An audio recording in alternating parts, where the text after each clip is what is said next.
if you are familiar at all with Laban, this might be a little bit of a review for you, but we're going to keep it pretty surface level. So we're going to work with 4 kind of elements that each 4 binary elements. Direction, so something can be direct or indirect. Speed, quick or slow. Weight, heavy or light. And flow, bound and free. And I'll explain and break all of that stuff down in more detail. So that's kind of the intro of what we're going to be working on. So why don't we get up into the space, into your space, and just kind of decide for yourself an action that you want to be able to repeat. So for me, I'm going to choose sitting and standing. So something that you can easily repeat, something that doesn't feel too strenuous, something that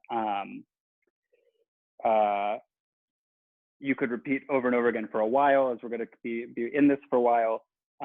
It doesn't have to be as full-bodied as that, but if it is full-bodied, that's helpful. But it could be also more simple, like picking something up and putting it down, adjusting part of your clothing. So just kind of decide what that thing is for yourself. And the first element I want to play with is speed. That one is generally the easiest to kind of understand. So start with whatever your action is, just kind of do what feels like your natural speed. Whatever your neutral is, just do that a few times and just kind of acknowledge like, okay, this is what feels comfortable as far as tempo goes for me tonight, today, in this moment. Obviously, it would be different on any other given day, but this is your kind of neutral speed for this moment. And then try and slow that down. Just go like 10% slower than what your neutral is.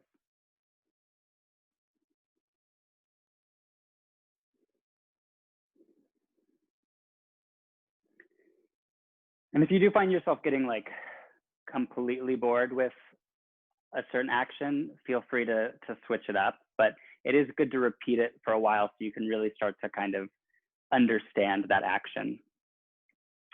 And then go maybe about 20% slower than that. So a slowness that feels kind of put on, overly expressing a slow tempo.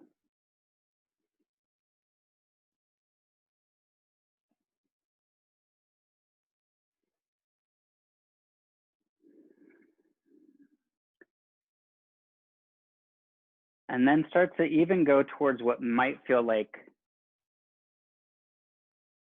the slowest that you could go without being totally still.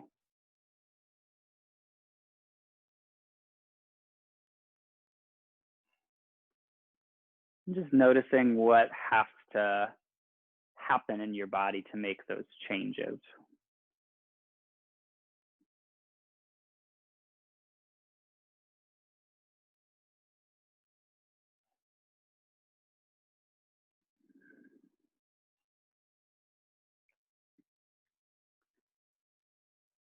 And before you get too fatigued, just kind of be like, okay, that's where my slow is today. Then just kind of find your neutral once again, shake out the slow.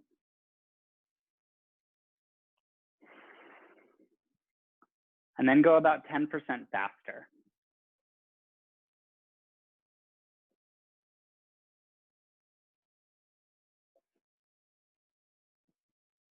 And maybe about 20% faster than that.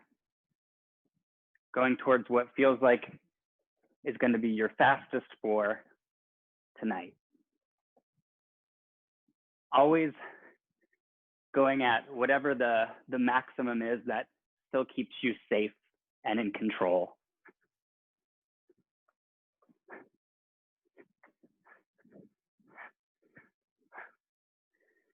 Good. Catch your breath. And let's start from fast. So let's see if we can find our fastest once again and incrementally kind of reduce tempo down to our slowest. So maybe over the course of 10 to 15 actions, going from your fastest towards your slowest, whenever you're ready.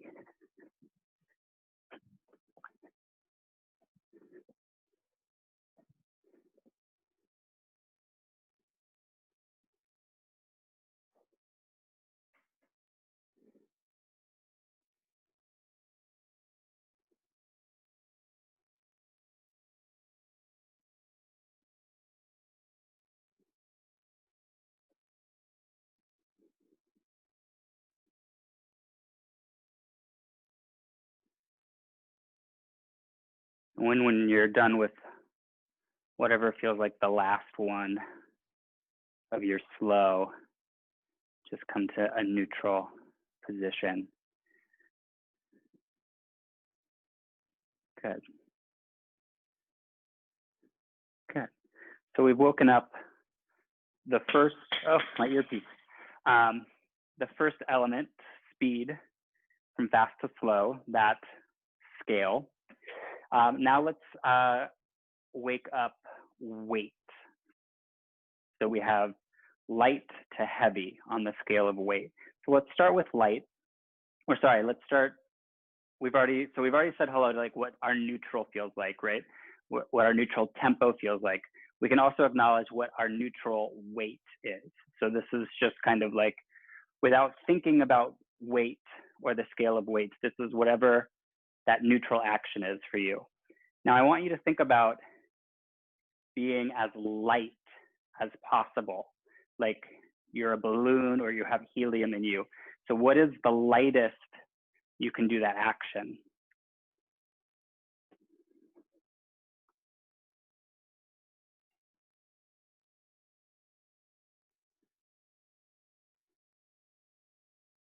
And when you do that action lighter, just without changing it, just notice what tempo you chose.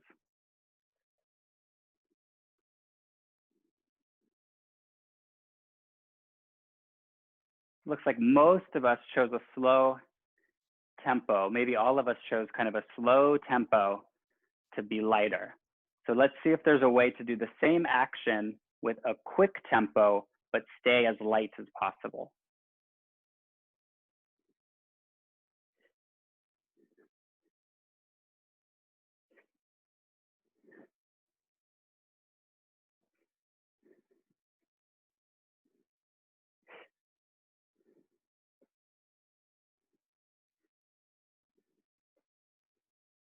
Good. Good. Thinking about where your neutral position is or where your neutral tempo and weight is. And again, the rule is always go towards your max while maintaining safety for yourself and those around you and your belongings, but go towards a heavy action. So whatever the heaviest action of, or heaviest version of that action for you would be.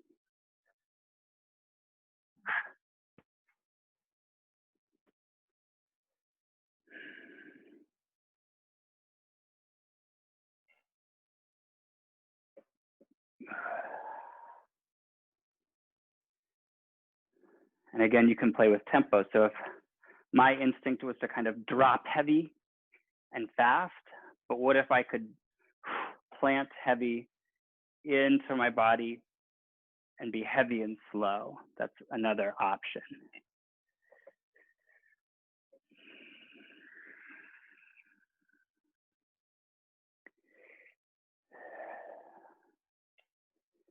And think about where heaviness kind of sits or lives in your body in comparison to lightness.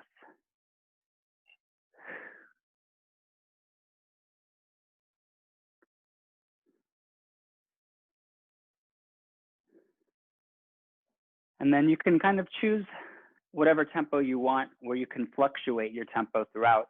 But let's see if we can go from our heaviest towards our lightest, as if we are having weight slowly kind of escape out of our body, going from heavy to a lighter state.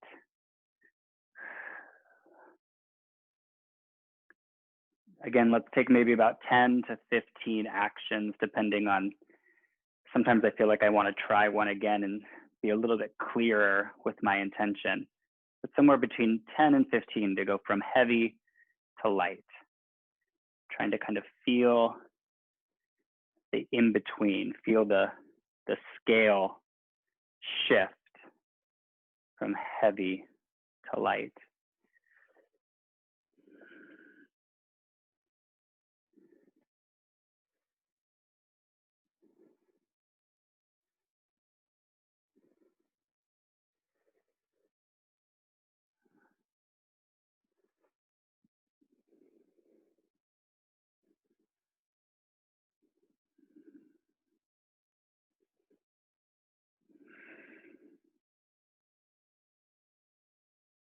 And when you feel like you've gotten to your lightest,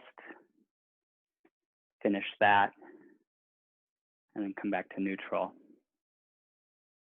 Direction, the two spectrums are direct or indirect. We'll start with direct because that one is the most direct. And so just, you can choose a new action if you'd like, or if you feel like you want to continue with what you've been working on, but just be as direct as possible with the action.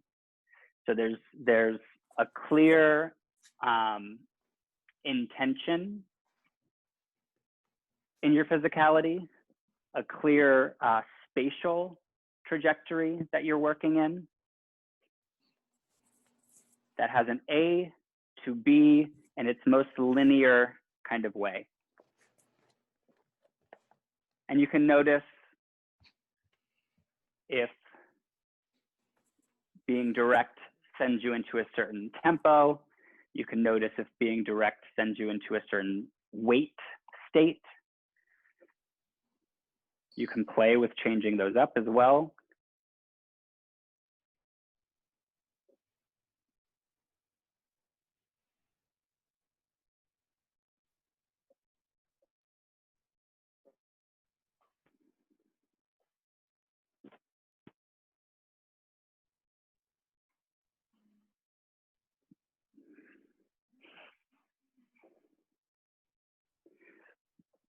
And just continue to play with different combinations. Kind of give yourself real clear, like, I'm going to be heavy, direct, and fast. Or I'm going to be light, direct, and fast. I'm going to be heavy, direct, and slow. Direct, slow, and light.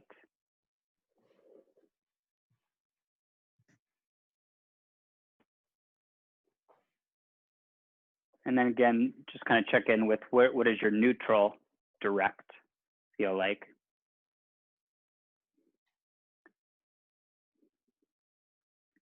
And now let's play with indirect. So we still have point A and point B. For me, it's standing to sitting, but I'm going to be less direct about how I get there.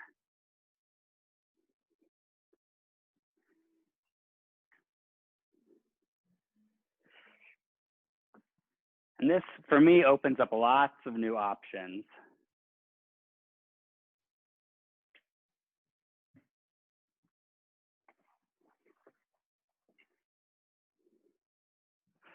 So you can really play with indirectness as a spatial pattern, being spatially indirect. You could also be indirect with your focus, shifting your eyes away from the action that you're doing and seeing how that changes your sense of directness. You can also play with the physical or the internal pathway of the energy. Maybe it's not the most efficient way to accomplish whatever you're trying to accomplish, but it still gets you from point A to point B.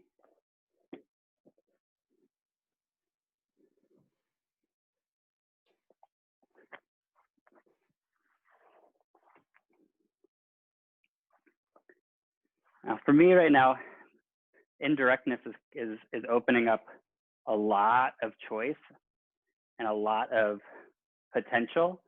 So I'm very unaware of speed or weight in this moment, but I can start to bring that back in. What if I'm really light and indirect?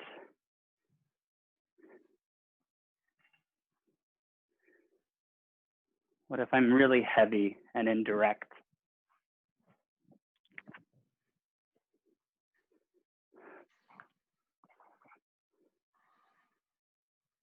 What if I'm really slow and indirect?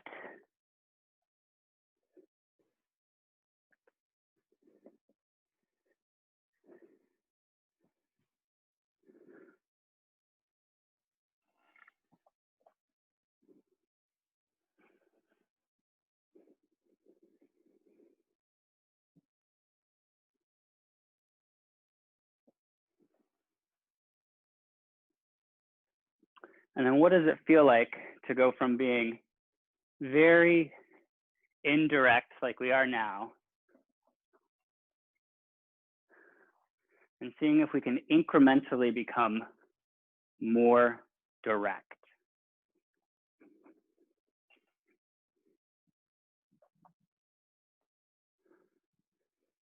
Does it mean that your body has to start directing itself and then your focus follows, or does your focus have to find a direction and then your body can follow? When you feel like you're kind of back to a pretty direct state, and you can just find a neutral and relax out of that for a moment.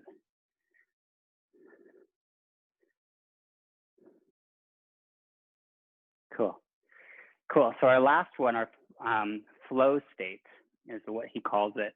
And the scale on our flow state is bound to free. And the way that I've been able to articulate this the best is that bound energy is an action figure. So with an action figure, you place their limb somewhere, it stays. You move their torso, it stays.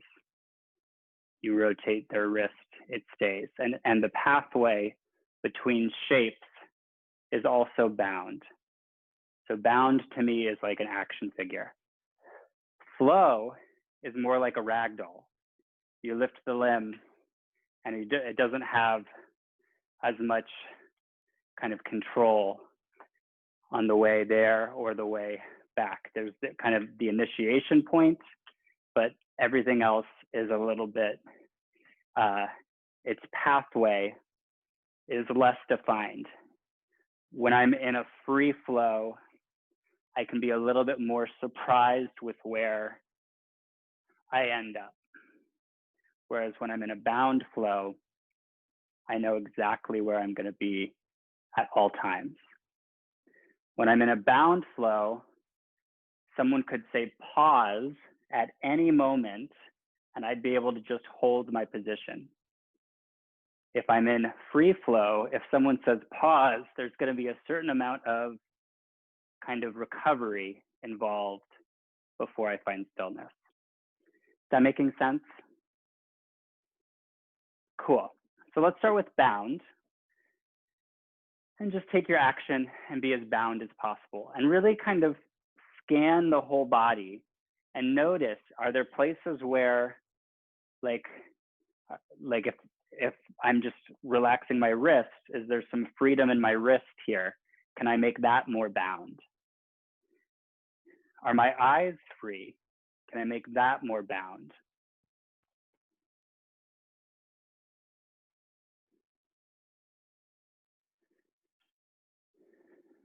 And it doesn't necessarily mean static. We're not restricting our breath. We're not restricting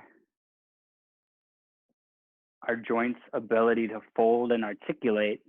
We're just very much aware and in control of them.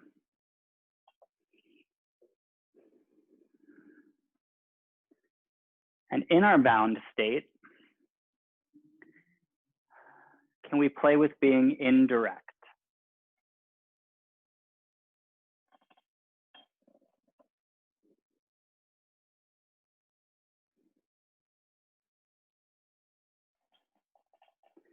Bound and indirect.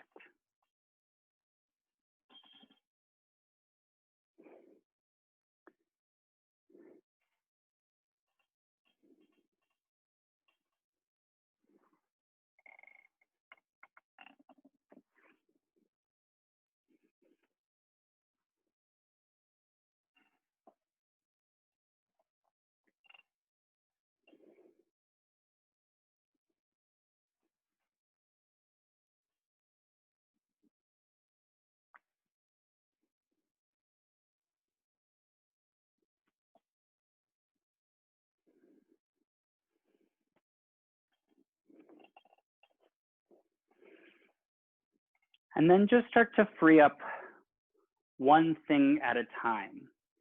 Maybe you just let an arm go for a moment, or maybe you let your head bobble for a moment, or maybe you just feel your pelvis drop for a moment, or you let your shin just kind of free and hinge off of your knee joint for a moment.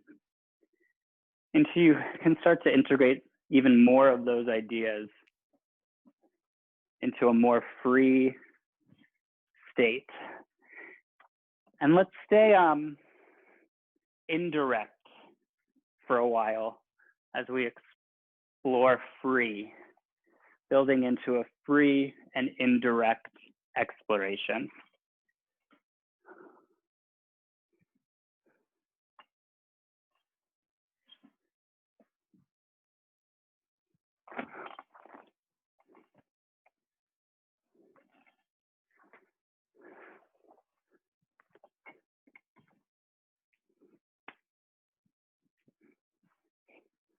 Thinking about what your A to B is, how you can be indirect from A to B and from B back to A while staying free.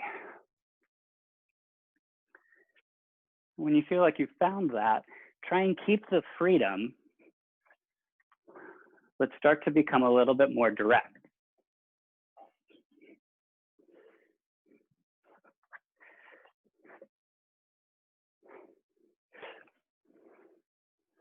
You can just notice tempo. You can just notice light and heavy. You feel like you have the capacity, the brain capacity and space to play with conscious weight or conscious speed, go for it, but make being direct and free the priority. Free and direct.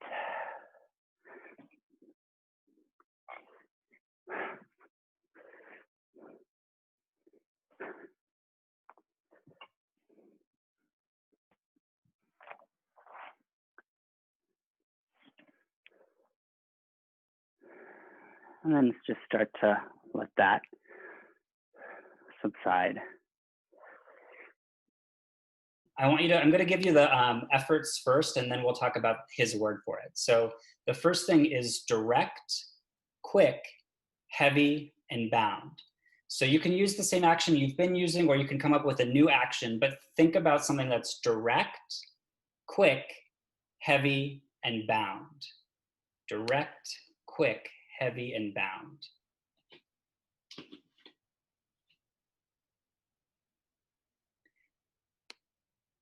And so he called this a punch. So if you go ahead and actually do a punch and think about direct, quick, heavy, and bound, you could also do a punch in the way that you do any of your actions. The next one, indirect. quick, heavy, and free. Indirect, quick, heavy, and free.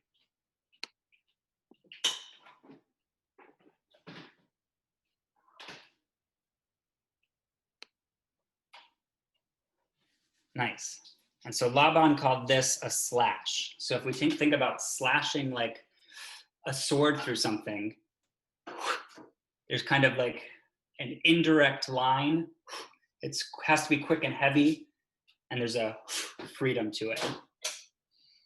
The next one is direct, quick, light, and bound. Direct, quick, light, and bound.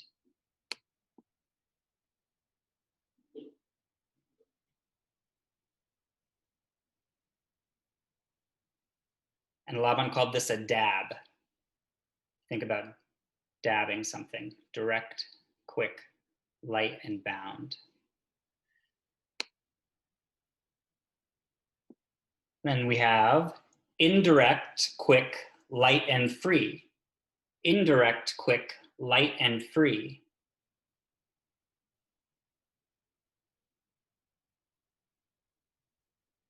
And Laban called this a flick. So if you think about flicking something, indirect, quick, light, and free.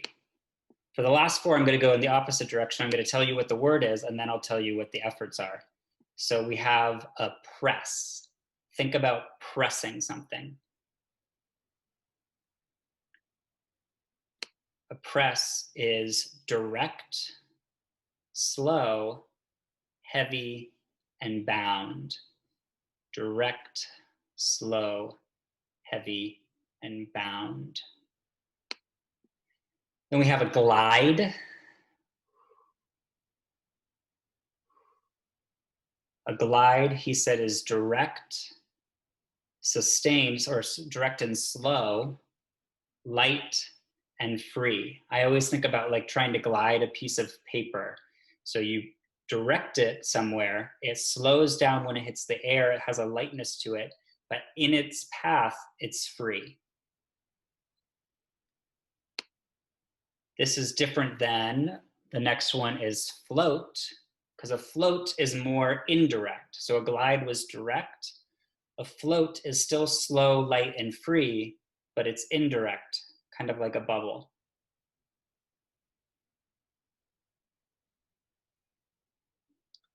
And the very last one is wring, like wringing out a wet cloth.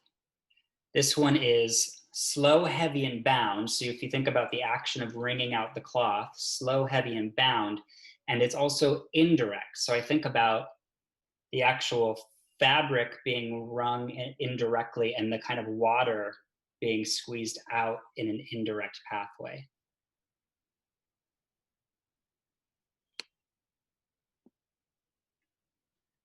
So all of that is super heady and